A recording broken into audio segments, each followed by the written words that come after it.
Fala minha gente, tudo bem? Vamos bater um papo sobre Messi, sobre Liga dos Campeões, afinal de contas fazem parte dos assuntos mais relevantes do futebol nesta semana, mas eu vou começar esse vídeo, que eu estou gravando na noite desta terça-feira, sobre a abertura de rodada do Campeonato Brasileiro, onde o Ceará venceu o Vasco por 2-1, mas o destaque para mim vai ficar por conta do Verratti. Nessa fase bem nebulosa que está o Vasco, o Verratti vem aí se destacando nos últimos jogos, marcando gols, e olha só os números dele pelo Vasco da Gama, 93 jogos, 47 gols e 6 assistências.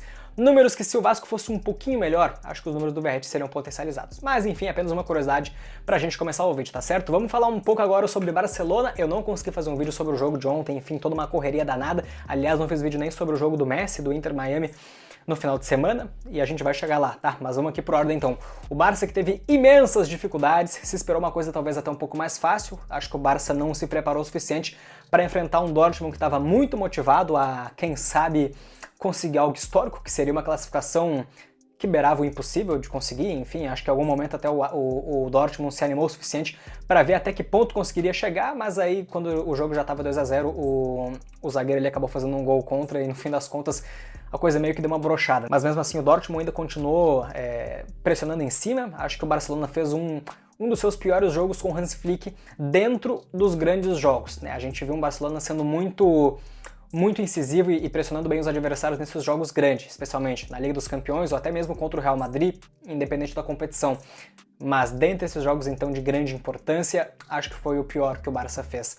E não só pelos deméritos do Barça, mas também pelos méritos do adversário, que fez simplesmente uma partida maravilhosa. Se tivesse jogado 30% do que jogou hoje lá em Montjuic, acho que o jogo poderia ter sido diferente, o resultado também a gente poderia ter tido algum outro destino. Mas um Barça que, olha, ficou nas cordas e acho que liga aqui um sinal vermelho para a semifinal. Afinal de contas, a gente está vendo agora resultados que parecem que vão ser mais fáceis devido ao que foi o primeiro jogo, mas na partida de volta a coisa se complica um pouco. E isso aí vai ligar o próximo assunto que a gente vai falar sobre o Real Madrid, né? Enfim, mas agora só para complementar o jogo do Barcelona, então, cara, o Guizarri fazendo hat-trick, o Lamine Yamal, o Rafinha tentando, ainda sendo muito menos incisivo do que foram em algumas partidas, o Lewandowski também um pouco mais discreto, sumido, um jogo onde o Barça teve que se concentrar muito mais na defesa e a defesa não foi bem. Um 3-1 pro Dortmund que, olha, poderia ter sido mais se não fosse o Szczesny fazendo as suas defesas. Mas agora então ligando para o próximo assunto sobre o Real Madrid um pouco, que busca hoje, nesta quarta-feira, então uma virada espetacular contra o Dortmund e, como eu disse, os resultados de Barcelona ou melhor, de Dortmund e Barcelona e até de Aston Villa contra PSG deixam o Real Madrid sonhar, como se precisasse o Real Madrid sonhar com alguma coisa, mas deixam muito aberta a possibilidade de dá para ver uma luz no fim do túnel e dá para reverter um placar mesmo que ele pareça improvável de ser virado, né? A gente viu o Aston Villa ganhando de virada do PSG e por questão de um gol não levou o jogo para prorrogação. E o Dortmund esteve perto de conseguir isso contra o Barcelona. Então, assim, o Real tem que fazer 3 contra um Arsenal, que é um time bem organizado pelo Arteta, não acho que tá na melhor temporada, mas assim, é um time que não tem camisa e uma tradição na Liga dos Campeões, não é um time acostumado com o mata-mata, e a gente tá falando de um Real Madrid que vai jogar no Santiago Bernabéu, tendo aí à disposição seus principais jogadores, Bellingham, Rodrigo, Vinícius Júnior, Mbappé, enfim, tendo seu bonde completo para ver o que vai acontecer. E assim, eu não sei se o Real não vai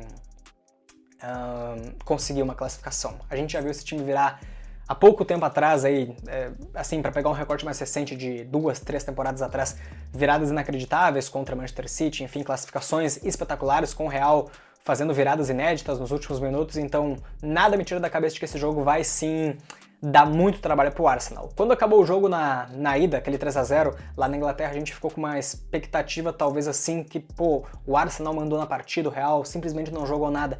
Mas agora trazendo para um contexto de realidade, depois de ter assistido os jogos dessa terça-feira, entre Dortmund e Barcelona e Aston Villa contra PSG, parece muito que as coisas são bem prováveis de, se o Real conseguir jogar, a coisa encrespar pro lado do Arsenal. E agora sim, vamos falar um pouco sobre Lionel Messi. Peço desculpas para vocês, eu não consegui fazer um vídeo sobre o jogo do Inter Miami no final de semana, naquele empate em 0-0 contra o Chicago Fire, para mais de 60 mil pessoas, mas assim, quando tem Inter Miami e Grêmio no mesmo horário, é um pouco complicado. Eu optei por fazer Grêmio e Flamengo, afinal de contas foi um jogo que acabou um pouquinho antes. Os jogos nos Estados Unidos têm um pequeno atraso, geralmente de 10 a 15 minutos, e o jogo do Grêmio contra o Flamengo então acabou sendo finalizado antes. Eu optei por fazer um vídeo dessa partida, mas eu assisti sim o jogo completo do Inter Miami. Alguns tópicos para se destacar, assim, vamos lá. O Messi novamente fazendo uma cobrança de falta que a bola bateu na trave, depois bateu uma ainda por cima passando perto. Outro ponto positivo que eu considero, novamente jogando uma minutagem excelente, uma partida completa, o que leva a gente a crer que o Messi está apto fisicamente num nível pelo menos próximo a 100%, afinal de contas já é mais um jogo consecutivo que o Messi dá andamento ao jogo em questão de minutagem, em questão de participar do ritmo da partida, destacando também muito um lance onde o Messi voltou desde o campo de ataque até o campo de defesa para impedir um ataque do adversário. Isso aí, olha, é sem preço. Sem dúvidas, uma das melhores notícias recentes sobre o Messi é ele fazer uma coisa dessas. Mas também reflete a desorganização tática do Inter Miami, que olha só, sendo bem justo com vocês, porque como eu disse, eu assisti a partida, embora não tenha feito vídeo sobre, o Inter Miami era para ter perdido esse jogo. Além de não ter sido um bom jogo, cara, o time do Chicago Fire desperdiçou várias e várias oportunidades contra o Inter Miami. E aliás, falando do companheiro do Messi, antes da gente falar do tal lance polêmico, o Suárez perdeu um gol inacreditável, gente. Poxa vida, aquela bola que vem, que ele domina e bate de canhota, me parecendo até com uma displicência. Não sei se ele se empolgou demais, achou que um chute forte daquela maneira, a queima-roupa resolveria o lance, mas assim, porra, era um gol que um centroavante com a precisão, com a história, com o calibre que ele tem, é muito difícil de você imaginar errando. Mas acontece, faz parte da partida. Talvez as próximas ele não erre, e eu torço pra isso. Rapaziada, agora então falando de um lance que eu nem iria falar, mas assim, mandaram lá no Instagram e o pedido de vocês é uma ordem. E eu acompanhei no Twitter também como isso aí repercutiu, um lance onde o Messi rouba uma bola do adversário, vem conduzindo pra dentro da área, ele é superado pelo adversário na marcação e o adversário acabou levando o cartão amarelo pela falta que fez. Muitas pessoas, claro que quem tem mais um tipo de antipatia pelo Messi, eu nem falo uma preferência, uma torcida pelo Cristiano Ronaldo, mas quem torce o nariz pro Messi, sabe, não gosta por algum tipo de motivo, enfim, claro que tentando fazer algum tipo de argumento sobre o jogo manipulado, o FIFA, filho da FIFA, não sei o que, pô, esse tipo de argumento que eu acho que não tem o menor cabimento, tentando induzir quem estava lendo o tipo de postagem a crer que o Messi estava sendo favorecido na MLS, afinal de contas não teria sido falta naquele lance. Mas é uma coisa, não digo de má fé, mas se você olhar por outro ângulo, claramente o adversário puxa a camiseta do Messi. E quando você puxa a camiseta do adversário, quando ele está indo em direção à área, é amarelo, né, gente? Não tem nem o que discutir.